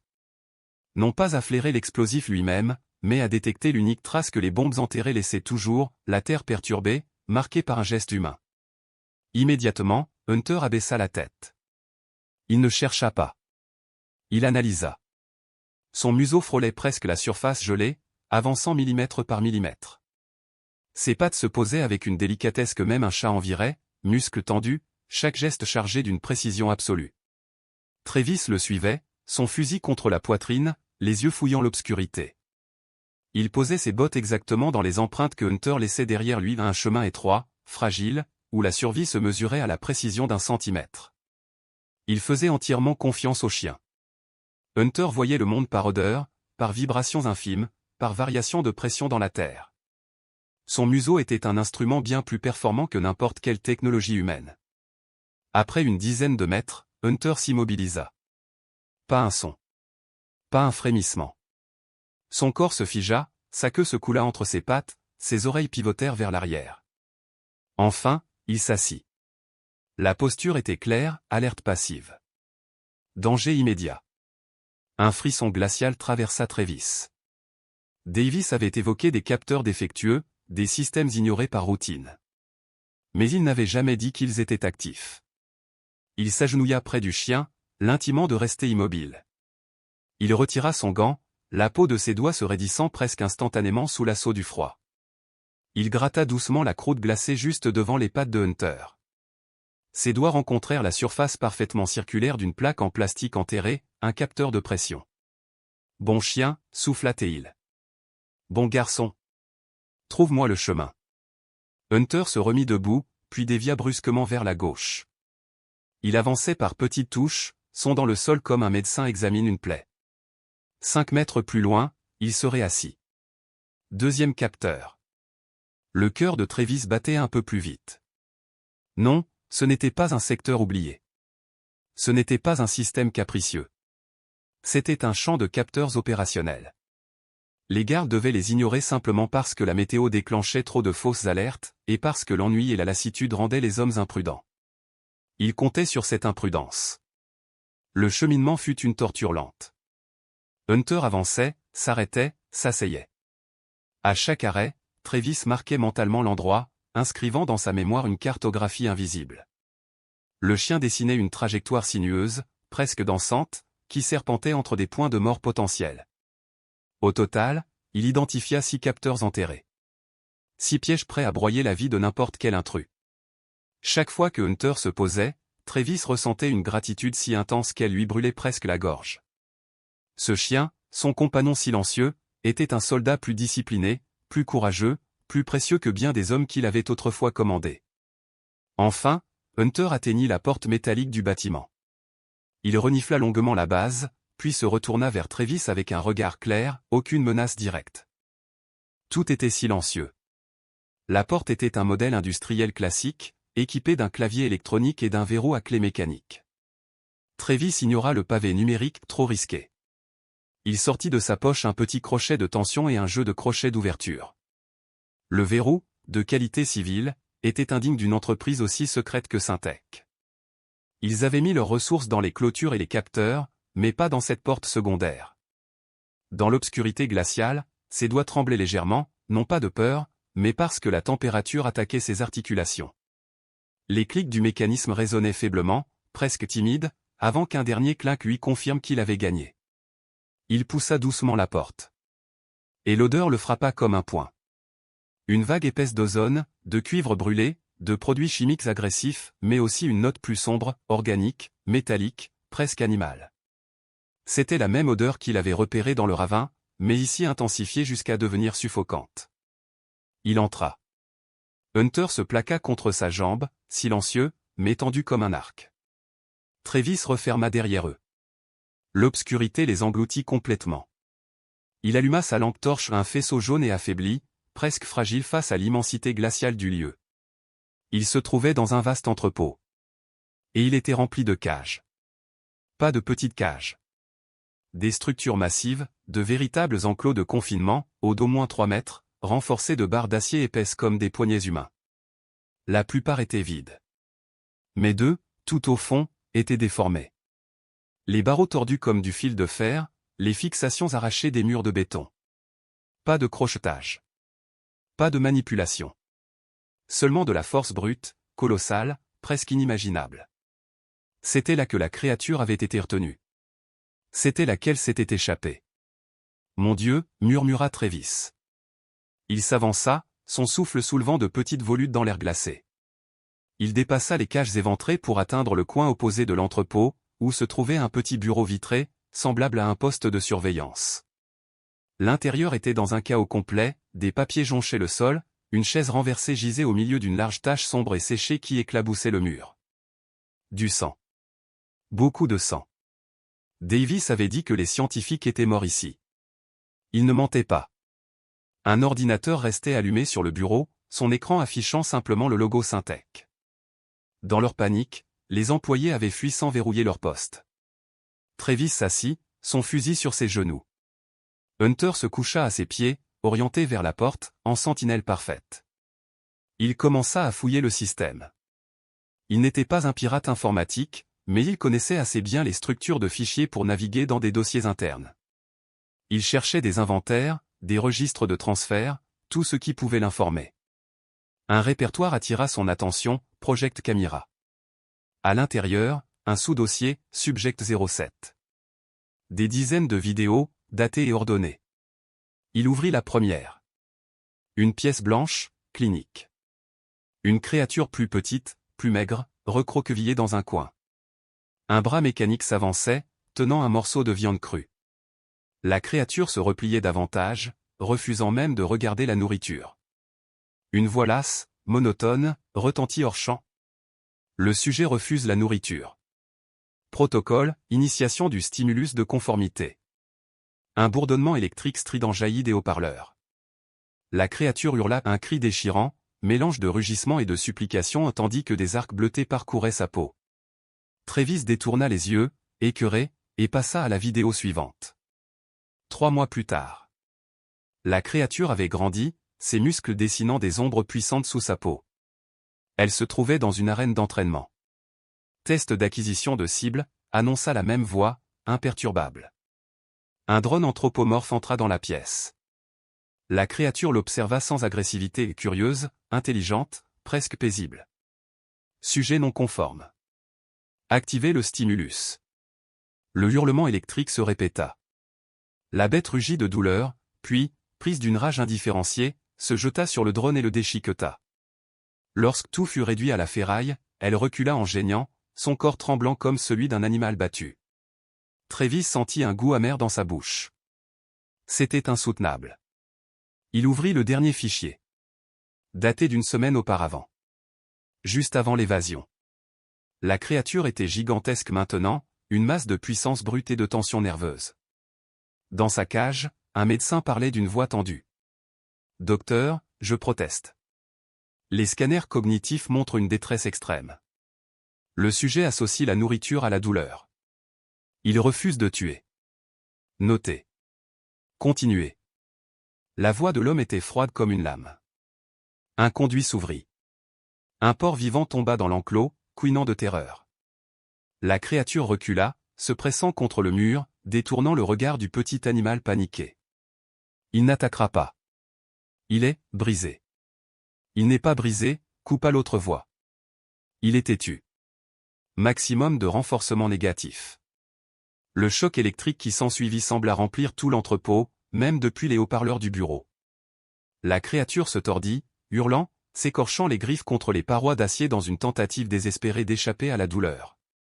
Le porc hurlait aussi, incontrôlable. « Engage !» tonna la voix. Dans un spasme de douleur pure, la créature finit par céder. Elle se jeta en avant. L'écran devint noir. Travis recula si violemment que sa chaise bascula, heurtant le mur derrière lui. Il quitta le bureau presque en titubant, une main plaquée contre sa bouche comme s'il risquait de vomir. Son souffle se réduisait à de courts halètements tremblants. Il avait été tellement certain d'avoir affaire à un monstre. Un bioweapon. Une menace. Mais devant les cages brisées, il comprit la vérité avec une violence émotionnelle qu'aucune balle n'aurait pu égaler. Ce n'était pas la rage qui avait déformé l'acier. C'était la souffrance. La torture. La terreur. La créature n'était pas née dangereuse. On l'avait rendue ainsi. Et pour la première fois depuis qu'il l'avait vue dans le ravin, Travis sentit non pas de la peur, mais de la culpabilité. Et une compassion dévastatrice. Dans la pénombre glaciale du bureau, Travis demeurait immobile, son souffle suspendu dans l'air gelé comme une fumée fragile. Les images qu'il venait de voir tournaient encore dans son esprit, la créature enfermée, torturée, brisée méthodiquement par des hommes en blouse stérile, jusqu'à ce qu'elle trouve la force ou la folie de rompre ses chaînes. Ces cris enregistrés, ces hurlements d'un être qui ne comprenait rien sinon la souffrance, lui labouraient la mémoire comme un couteau. Il pensa à sa propre formation dans les marines, les instructeurs hurlant jusqu'à ce que leur voix se brise, les exercices jusqu'à la nausée, les séances de gaz lacrymogène où chaque inspiration était une brûlure. Il se revit jeune, courbé sous la discipline, façonné par la douleur, par l'humiliation, par cette mécanique de destruction suivie d'un remodelage minutieux. On brisait les hommes pour fabriquer des soldats obéissants. Toute sa vie adulte avait été marquée par le renforcement négatif, par l'idée que la peur était un outil et la souffrance un langage. Il baissa les yeux vers Hunter. Le chien, qui était resté silencieux pendant la vidéo, s'était relevé et pressait doucement sa tête contre la main tremblante de son maître. Hunter était un soldat lui aussi, mais un soldat bâti sur la confiance, la loyauté, l'amour. Ce compagnon à quatre pattes n'avait jamais été brisé pour obéir, il avait été guidé, respecté, valorisé. Et soudain, la vérité éclata dans l'esprit de Travis avec une brutalité qui lui coupa le souffle. La créature dans la forêt, ce n'était pas un monstre. Ce n'était même pas un ennemi. C'était un prisonnier de guerre. Un soldat comme lui, un être sacrifié par un système qui fabriquait des armes et les affublait du mot « homme ». La dernière vidéo se termina, laissant l'écran de l'ordinateur baigné dans une lueur bleutée sur un bureau désert. Travis resta figé, paralysé par ce qu'il venait de comprendre. Dans ses oreilles résonnaient encore les hurlements enregistrés de l'être qu'ils avaient transformé en numéro. Puis Hunter grogna. Un son bas, contenu, venu du fond de sa cage thoracique. Un avertissement primal. Le chien ne regardait pas Travis. Il fixait la porte du bureau, son corps tendu comme une corde sur le point de rompre. « Qu'est-ce que tu sens ?» murmura Travis en portant instinctivement la main à son fusil. Des voix éclatèrent au loin, nettes, professionnelles, chirurgicales. Contact, périmètre nord. L'asset étant visuel. Puis le bruit sourd et étouffé de tirs supersoniques, probablement des armes équipées de silencieux. Un frisson glacé parcourut Travis. Il se jeta vers le bureau, arracha la clé USB contenant les vidéos, la fourra dans sa poche, puis éteignit le moniteur. Le bureau plongea dans l'obscurité, seulement éclairé par les faibles lueurs rouges des lampes d'urgence. Ils l'ont acculé, souffla-t-il. Aegis avait utilisé le terrain, comme une meute traquant un animal blessé, pour repousser la créature vers son point de départ vers l'endroit qu'elle associait à sa captivité. Le sol vibra soudain sous un choc métallique monstrueux. Le vacarme du métal déformé explosa à travers le bâtiment lorsque la porte de chargement fut arrachée de ses rails. Dans un hurlement de douleur et de rage, le sujet d'essai numéro 07 se précipita à l'intérieur du hangar, titubant, sa masse immense projetée dans les ténèbres. La créature était coincée. Aegis formait à l'extérieur un arc de feu mortel. Et Travis, avec Hunter, se trouvait dans l'unique autre issue. « Blake, c'est dedans !» hurla une voix dehors. « On l'a dans l'entrepôt. »« On la débusque ?» ?»« Négatif, » répondit une voix glaciale, sans hésitation. « C'est la zone de laboratoire. Je veux l'asset éliminé, pas vaporisé. Repli au portail sud. On l'attendra à la sortie. » Travis comprit aussitôt. L'équipe se retirait volontairement, refermant le piège pour forcer la créature à reprendre la direction par laquelle lui-même était entré. Il l'utilisait comme un pion sacrificiel pour orienter la bête. Lui et Hunter étaient prisonniers avec un titan terrorisé et blessé. Il sentit Hunter trembler contre sa jambe, pas de peur, mais d'une tension prête à exploser. « Doucement, garçon » murmura-t-il en posant la main sur sa tête. Un pas lourd résonna quelque part dans l'obscurité. Puis un souffle rauque, haletant. Le bruit humide d'une respiration déchirée par la douleur. Et enfin les raflures inquiétantes de griffes glissant sur le béton. La créature était proche. Et elle souffrait. Travis entr'ouvrit la porte du bureau. L'air empestait l'ozone, le sang frais et la panique animale. Il balaya le hangar du regard, rien. S'il voulait survivre, il devait atteindre la porte d'acier à l'autre bout de la salle, environ 50 mètres plus loin. Il donna à Hunter le signal du rampant. Les deux ombres se glissèrent hors du bureau, longeant les murs comme des spectres.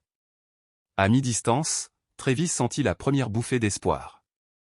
10 secondes encore, et il serait dehors. L'enfer tomba du ciel. Une lumière blanche, aveuglante, incendiaire, explosa soudain en contrebas. Une fusée éclairante de haute intensité venait d'être larguée par une ouverture au plafond. Le hangar entier fut immergé dans un éclat violent, stroboscopique. Travis se retrouva au centre d'un projecteur impitoyable, une cible parfaite. Et dans l'ombre des cages brisées, quelque chose bougea. La lumière embrassa la peau noire et luisante de la créature. Elle était recroquevillée, sa silhouette massive secouée par le sang qui ruisselait de multiples impacts de petit calibre. Elle leva brutalement la tête, ses yeux brûlants fixés sur Travis. Elle le vit. Elle vit Hunter. Elle vit une menace. Il n'y eut ni réflexion, ni hésitation. Seulement un hurlement strident de souffrance hystérique. Puis elle chargea. Une avalanche de muscles, de rage et de griffes, fonçant droit sur eux. Travis leva son fusil, mais il savait déjà. Il était trop lent. Trop exposé. Trop près. C'était la fin. Il se trompait. Un aboiement éclata à sa droite, un cri de défi, de loyauté pure, un son qui brisa le moment comme un éclair. Hunter rompit la formation. Le chien, toujours discipliné, toujours à son talon, fit l'impensable. Il se jeta dans la trajectoire de la créature. Un poids de 40 kilos de courage et d'amour, projeté au-devant d'un monstre de plus de 9 pieds.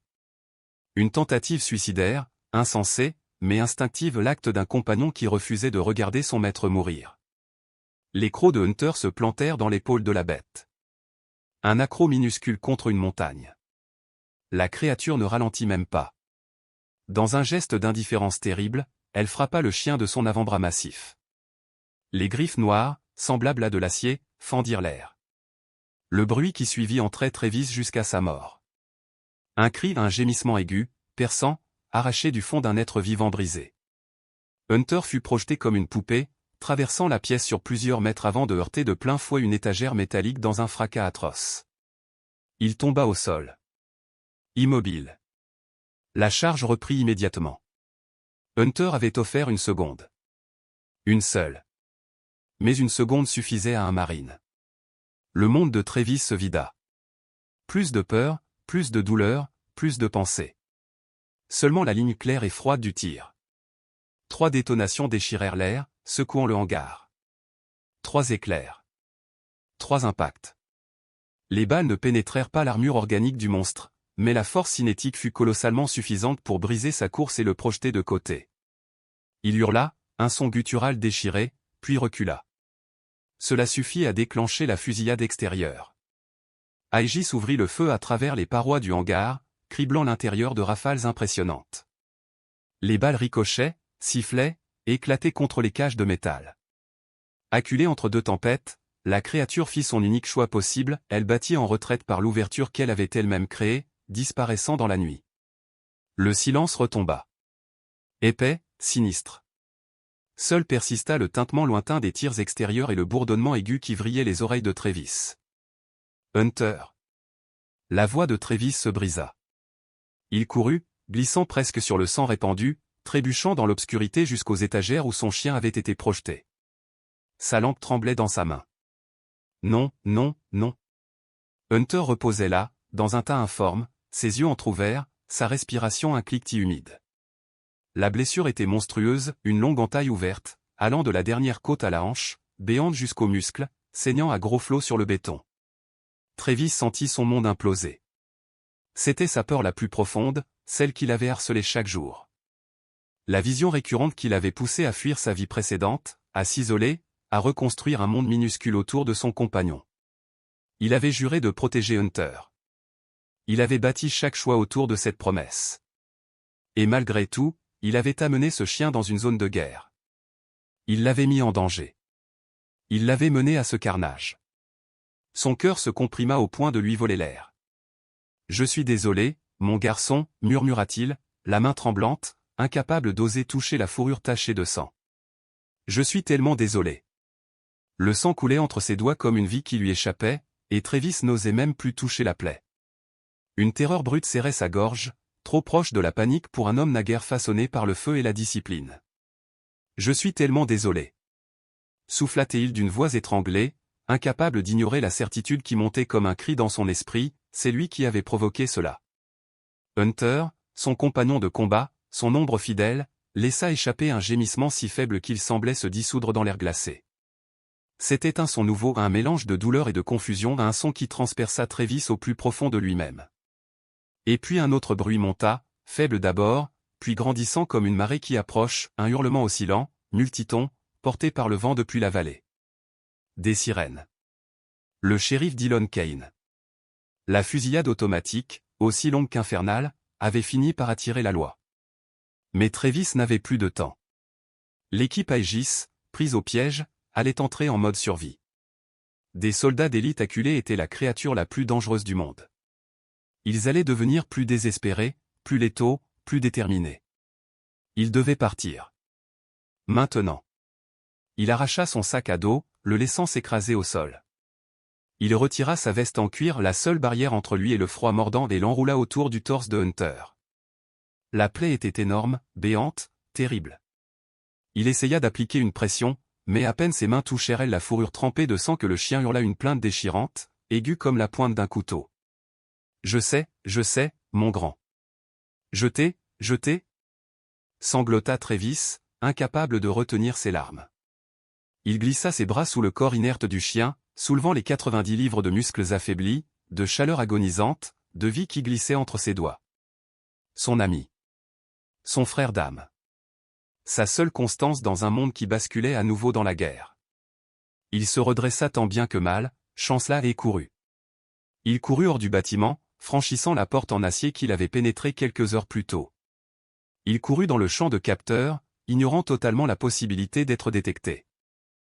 Il courut à travers la clôture extérieure, silhouette fantomatique traversant la nuit, semblable à un homme qui porterait sa propre âme mourante contre sa poitrine. Il courut, laissant derrière lui les échos du combat, les sirènes qui se rapprochaient, et la certitude glacée qu'il ne parviendrait peut-être pas à sauver celui qui tremblait faiblement dans ses bras. Il courut vers la forêt, vers l'obscurité, vers l'espoir, vers un foyer qu'il n'était même plus sûr d'atteindre à temps. La forêt n'était plus un refuge, c'était un cauchemar sculpté de bois et de glace. Les branches aiguës griffaient son visage. Les racines dissimulées sous la neige traîtresse accrochaient ses bottes. La pente raide lui volait son souffle, chaque pas un supplice, 2 pas une torture. Ses poumons brûlaient comme s'ils étaient remplis de braise. Ses bras hurlaient sous l'effort. Car Hunter, d'habitude si solide, si vibrant, n'était plus qu'un poids inerte, un fardeau ensanglanté qui semblait devenir plus lourd à chaque foulée. Il trébucha, manqua de tomber, se rattrapa de justesse. Le souffle glacé de la nuit lui fouettait le visage, mais il ne ralentit pas. Pas une seule seconde. À chaque pas, un son atroce montait des profondeurs de Hunter, un gémissement étouffé, étranglé, comme si chaque mouvement lui arrachait un fragment de vie. La veste qui l'enveloppait n'était plus qu'un lambeau détrempé, un tissu collé à la fourrure, gorgé de sang chaud qui devenait froid aussitôt exposé à l'air mordant.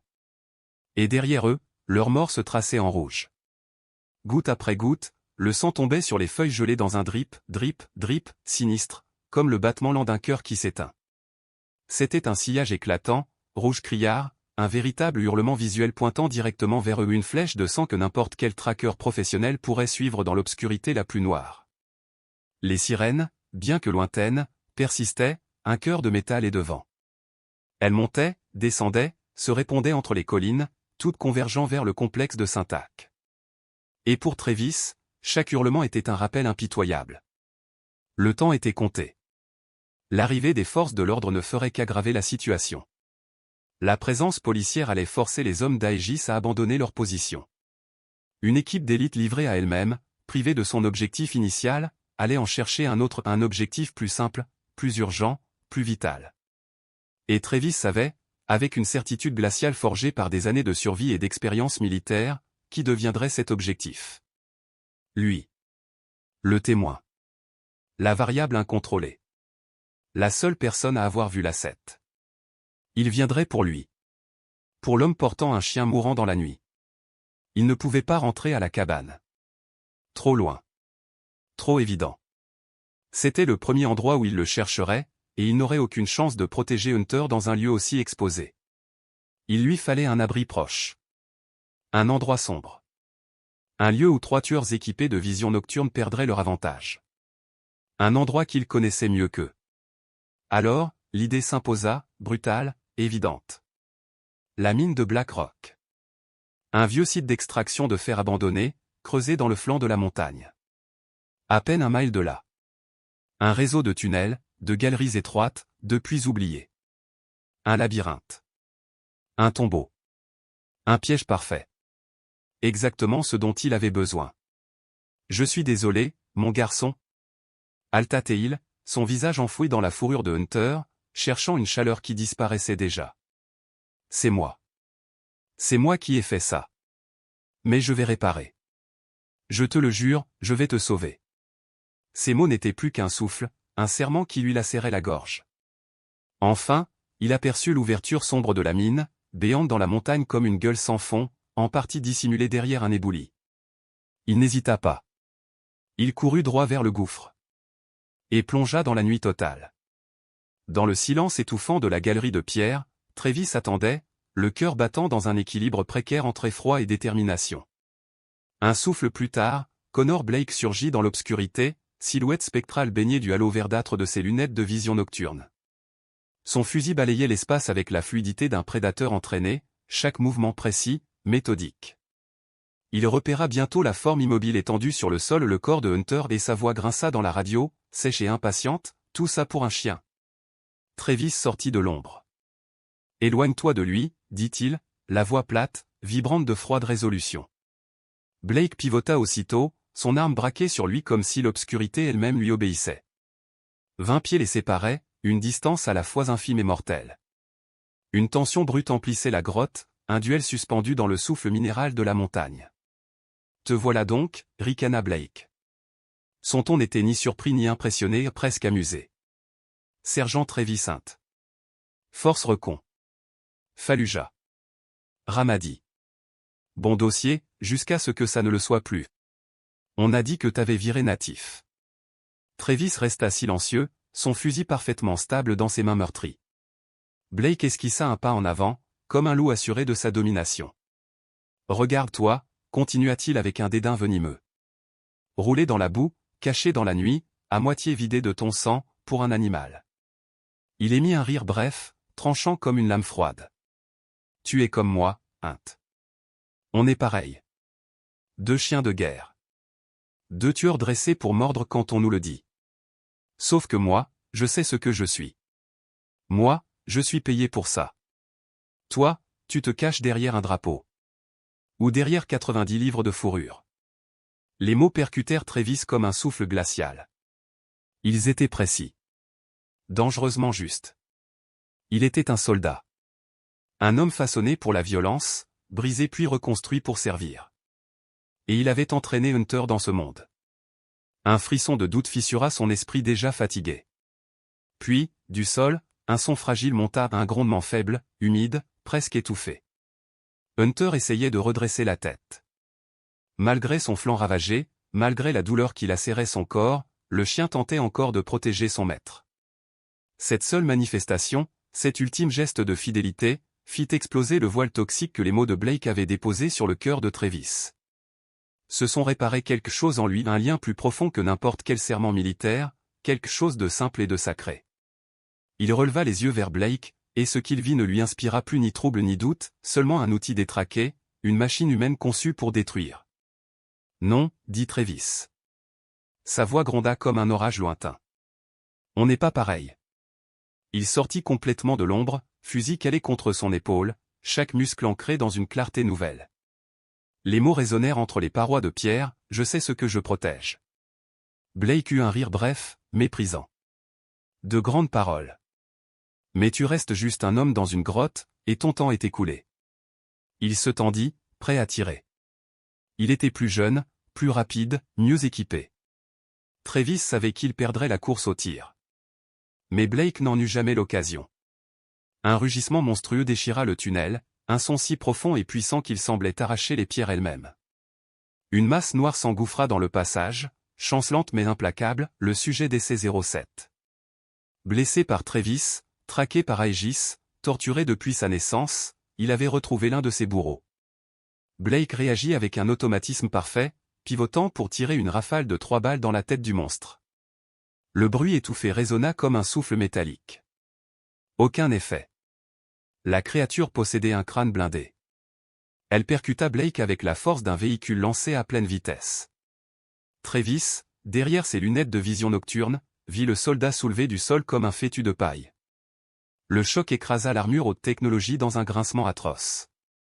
L'arme tomba, rebondissant sur la pierre. Dans un dernier spasme de rage programmé, la créature déchiqueta Blake. Tout fut terminé en quelques secondes. La bête resta immobile un instant, immense et haletante, son souffle sifflant, gorgé de sang et de souffrance. Lorsqu'elle pivota vers Travis, il leva instinctivement son arme, puis hésita. Le monstre ne chargeait pas. Il titubait. Ses mouvements étaient lourds, épuisés. À 10 pieds de lui, il s'arrêta. Pour la première fois, Travis vit ses yeux à travers la lumière verte de ses optiques. Pas des yeux de bête, mais des yeux sombres, intelligents, tourmentés par une douleur sans nom. Un soldat enchaîné. Un prisonnier de guerre. La créature ouvrit les mâchoires, mais aucun rugissement ne sortit, seulement un souffle tremblant, presque humain. Hunter poussa un petit gémissement. Le monstre inclina la tête, observant le chien blessé.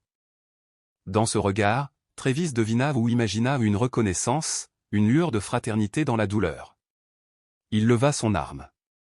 Le viseur se posa sur le cœur de la créature. Ce n'était pas une exécution. C'était une délivrance. Repose en paix, soldat, murmura-t-il. Il tira. Le coup, non étouffé, éclata dans la grotte comme un tonnerre sauvage. La balle transperça la cage thoracique. Le géant chancela, le regard fixé sur Travis. Puis il s'effondra, lentement, comme un arbre meurtri qui accepte enfin de s'abandonner au vent. Son dernier souffle fut un soupir presque calme.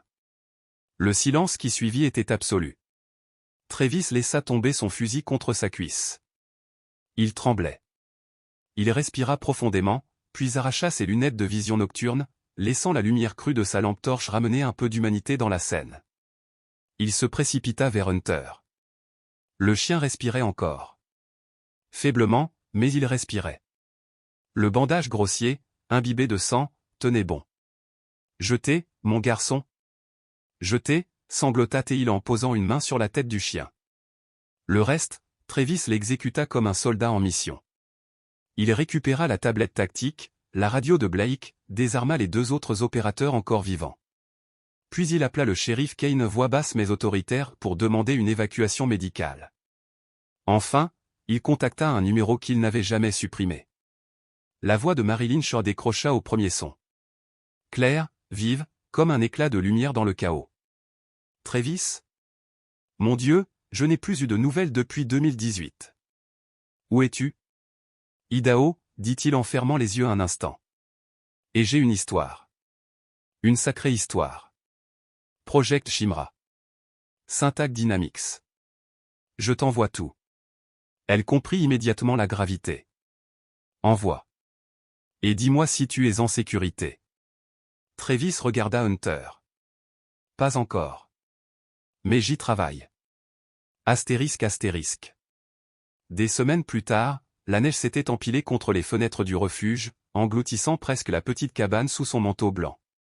Mais à l'intérieur, une chaleur douce régnait, alimentée par le feu ronflant dans le poêle. Travis était assis par terre, le dos contre la couchette. Sa main ne tremblait plus. Sur un lit épais de couverture, Hunter dormait profondément. Son flanc fraîchement rasé, zébré de longues sutures rosées, témoignait du combat qu'il avait dû livrer pour rester au monde. Sa tête reposait sur les genoux de Travis, lourdement, comme lorsqu'il était chiot. L'ordinateur portable était ouvert sur un message de Marilyn Shaw. Le monde, désormais, connaissait la vérité. Syntec était enseveli sous une avalanche d'inculpations fédérales. Aegis était convoqué par le Congrès. Le sujet 07 avait été, officiellement, éliminé, son existence niée, malgré les preuves irréfutables envoyées par Travis. Un nouveau courriel apparut. Celui-ci était différent. Travis. L'enquête avance. Ils auront besoin de ton témoignage. Mais j'ai mieux, un ami à la VA a vu ton dossier. Il rouvre ton cas. Tu vas enfin recevoir l'aide que tu mérites. La vraie aide. Travis referma l'ordinateur doucement. Il baissa les yeux vers Hunter. Sa main glissa sur la tête du chien, caressant la cicatrice au-dessus de son œil brun. Hunter soupira dans son sommeil, et sa queue remua une fois contre la couverture. Travis regarda le feu. Pour la première fois depuis qu'il avait quitté le front, il comprit quelque chose de fondamental, il n'était pas un monstre, ni un chien de guerre, ni un survivant brisé par un passé trop lourd. Il était simplement un homme. Un homme qui n'était plus seul. Il avait Hunter. Et ensemble, ils étaient en vie. Astérisque astérisque. L'histoire de Travis et de Hunter nous rappelle que les blessures les plus profondes ne se voient pas toujours. Elle nous montre aussi que la véritable guérison ne vient ni de la force brute ni des batailles gagnées, mais d'un lien indestructible, d'une loyauté qui persiste même au bord du gouffre. Si ce récit de sacrifice, de douleur et de rédemption vous a touché, partagez-le. Et surtout, souvenez-vous, parfois, un seul être qui les 2 jambes ou 4 peut être la lumière qui vous ramène du noir.